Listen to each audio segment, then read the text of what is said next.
Well, good evening there, boot campers. I pray that this video clip finds you all healthy and proactive in your endeavor to maintain health in a really crazy, mixed up world that we're living in. Anyway, kind of launching into today's topic, which is sustaining health after boot camp is over. Boy, I just started writing down a whole list of notes and stuff. It just came to my head. I took the thought, and I mean, listen, it's fun to have boot camp, and there's no doubt that it helps, and it's a great help knowing that every week, and there's a certain accountability there that causes you to maintain a healthy lifestyle, or and even just the excitement, but. I have to tell you, there comes a day and time where the celebrity status kind of leaves you. Reminds me of the first time I ever ran my first marathon, and getting done with 26.2 miles. You do hit a certain pat on the back, and people are wow. But then after that comes what they call the marathon blues, and you've got to learn how to go on after that. And a lot of my life, I've endeavored to try to maintain a right attitude toward health, because it is an attitude. It's not a diet. It's a lifestyle. We've talked about that. We've probably joked about it, and we have to remember that it's unprofitable for you to be healthy. So that means that you have to have a vigilance about you. Not everybody cares about your health, and I think that there's a certain red flag that you have to put up with that. But in terms of sustaining this healthy lifestyle, you've got to continually remain vigilant. And there's a saying that says the only difference between the rut and the grave is the depth. And I've often said that I really believe the rut is worse than the grave, because in the grave you can't do anything. But if you're in a rut, you do have the power to do something. But it's far harder to get you out of the rut, because if you've ever been caught in a rut, you can push yourself up and you slide right back in. And that's kind of like how our health goes. We get going, and then something happens, or just a situation of life happens, and we slip right back into the same old habit. And these habits are strong and powerful. They become strongholds in our life, and they're hard to break. But if you will spend 3 weeks, they say, and I've known it to be true, that if you'll spend 3 weeks of diligently breaking a bad habit and replacing it with a good habit, that you will get victory over it.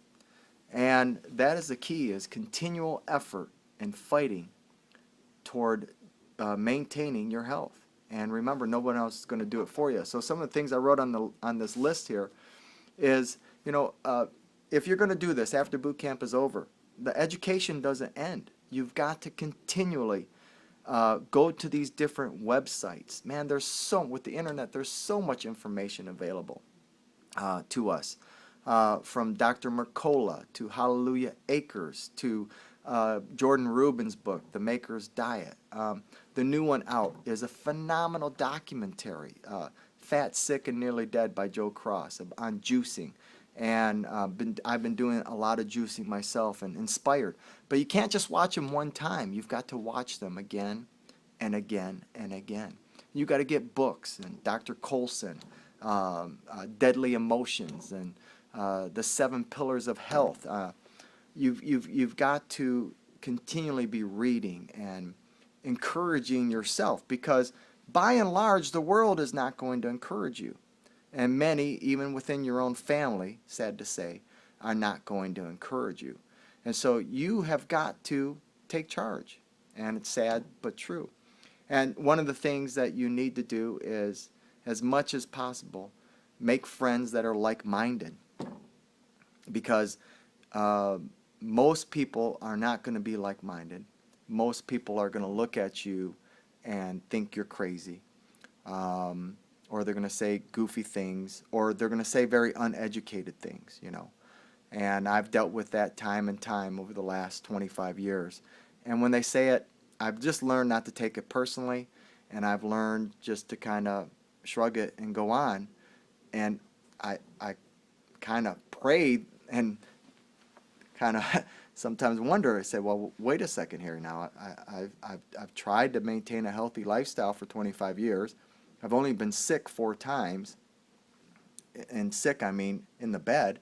And for the most part, all this sickness, I mean, a lot of people in our congregation got hit with this sickness and they were in bed. They lost 3 or 4 days. Some of them, they kicked this lung stuff for 2, 3, 4 weeks. And it never touched me. And 25 years, sick 4 times.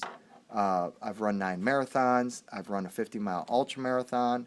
I got up this morning and ran 8 miles. I'm 50 years old. And you kind of would think that people look at you and say, wow, you know, I want to do what he's doing. And my boast is in the Lord. You know, I'm not boasting and bragging on myself, but that's what you want. And so I'm just trying to live it. You know, you can't force feed it, but I know what I got to do for myself. And if you're going to maintain and sustain your healthy lifestyle, you've got to get a vision for yourself. I remember one of the last times I was sick was when my daughter was born, my firstborn daughter, Lila Rose. She was born, and I got sick. The stress of life had hit us, change of life, and I was on my back. And I remember my wife kind of nursing me back to health, and I was on my back for a week. And I remember looking up at her, and I remember thinking to myself, man, I'm no good to my baby girl this way, and I'm no good to my wife this way, and I'm no good to my church this way, and I'm no good to my friends and family this way. This is going to change. And from that point on, I began to make incremental steps toward, I was eating better, I was taking vitamins, and I was doing things, but that exercise thing, But from that point on, I began to incrementally increase my exercise to the place where come 2003 I ran my first marathon, and I've never been the same since. And it's so much a part of my life now. If you talk about habits and strongholds, it's so much a part of my life now that when I don't do it, I don't like it. Matter of fact, my wife knows if I go a day or 2 without running, my wife will look at me and she goes, would you please get out and go for a run, because you're going to be a crab all day if you don't. So, I mean, it's just got to become such a part of the fabric of your life. And you can't look at it as just a diet. And, well, boot camp is over, and now I can go back to my old ways. No, no, no. This is a new you, and you are forming a new person out of this. Another thing I put down in my notes here is you have to believe in the miraculous. And I personally believe that this body is an incredible vessel. Within every 3 months, you have a brand new bloodstream. Within every 11 months or so, you have brand new organ. Your body has renewed itself. All their cells have renewed itself. Within a year to year and a half, you have a brand new body. So the potential of changing where you're at is constantly there, and it's with every decision you make. And so when you feel that urge to go through that McDonald's drive-through,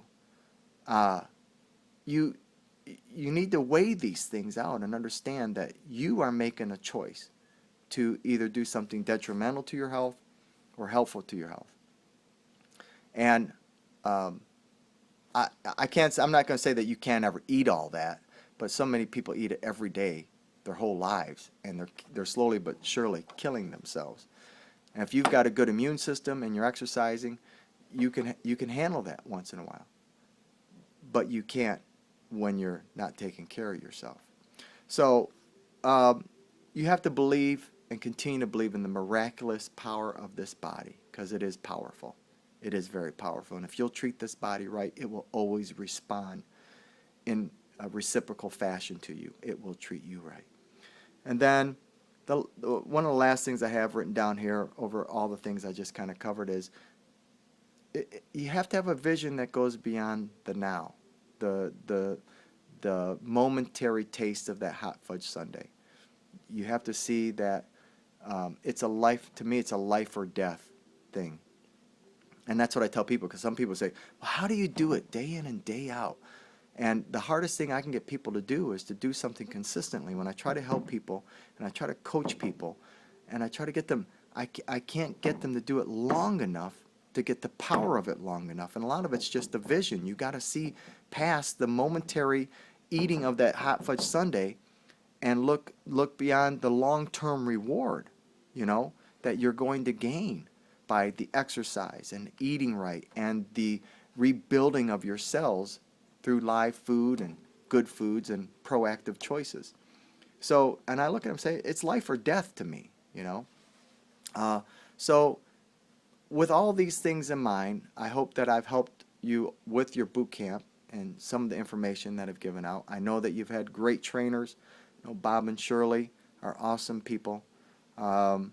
So, you know, it's in your hands. I guess that's the final thing I'll close with. It's in your hands. It's been great to be able to share with you. I apologize for not being able to get down there. Being who I am, I'm a high school teacher, I'm a minister, and like last night we had our kindergarten graduation, our church school, and next week I got my high school graduation, then we have a big canoe trip that we go through. So it's just, May's one of those busy months for me. I apologize for not being able to get down there, but maybe one day our paths will cross and we'll be able to shake hands and hug each other's necks, and I'll be able to see that you are still proactive and you are maintaining this healthy lifestyle, maintaining and sustaining. And so, God bless to all, and remember, it's not a diet, it's a lifestyle, it's an attitude. Take care.